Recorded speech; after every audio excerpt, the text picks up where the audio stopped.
Grabe. Napaka-sarap naman panoorin ang pagpasok ng ating Maraming salamat, Salamat, Mel! Mel of XOXO. Thank you very much. Ayan, nagpapasukan na yung mga atleta Ito, natin dito sa Rizal Memorial Sports Ito Complex. makikita natin meron parang star dito sa gitna ng Memorial Para Complex. yung ating watawat ng Pilipinas sa UFC na ito. At nandito na mga atleta natin. Ito, nag-wild po yung mga crowd dito sa Rizal Memorial Complex. At papalapit na po. At nandito na po ang mga atleta sa gitna. Nakukumpleto na sila, Kuya Kim at Isa-isa Mami Su. pumapasok mo dito sa side entrance ng ating complex. Hindi lamang yung mga nakasakay sa truck, ha? Pati yung mga ibang mga Olympians ay nandito na rin. Yes. Yung mga lahat ng atletang Pinoy natin na lumuhok dito sa Olympics ay andyan dyan para, siyempre para sila naman ay talagang kikilalanin natin sa kanilang ibinigay na karangalan sa ating bansa sa paglahok. Yan. Okay. Grabe, isipin nyo, for an athlete, ano yan? Sacrifice, blood, sweat, and Ay, tears. oo, siyempre yung training niya, yung mga talagang pinaghirapan nila yan, di ba? Para makalahok. Si Carlos, ang mga pinagdaan ng coach niyan, meron siyang Japanese coach. Yung mga Japanese family na nag-ampun sa kanya when he was in Japan. Yung training niya before he went to Japan, yung mga Filipino coach niya at yung present coach niya. Maraming pinagdaanan. Marami talaga. Tanda ko dati, maliit pa siya talaga. Di ba? Nagsisimula pa lang siya. Talaga nakikita mo yung kanyang pagsisikap na siya ay magtagumpay sa kanyang larangan ng Ito, malapit na si Carlos.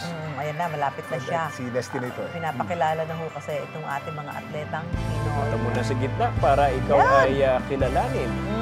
Nako, yan. Baka natin ang reaksyon ng audience. Ito na. Ito na. Yan na. Medalist! Yan na. Sino ba? Women's 50 Ira. kilogram category This is boxing. Ira. Bronze medalist, Ira Villegas! Yes! Let's go, Ira! Let's go, Philippines! Parang kinikilabutan ako dito. Nakakatindig balahibo itong nararanasan at napapanood natin ngayon. Napapanood natin.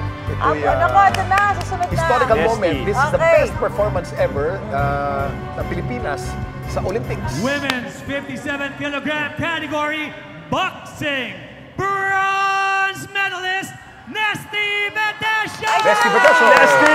Let's go! So meron po tayong isang minuto pa. Pag Ayan. hindi po natin inabot si Carlos Yulo sa kanyang pagpasok, abangan niyo po at makikita niyo po live Sa sa 24 oras. Ito po, Ayan. meron pa tayong ilang segundo. Baka Ilang abutin pa segundo natin pa dito. tayo? Isang segundo. Go, go, go!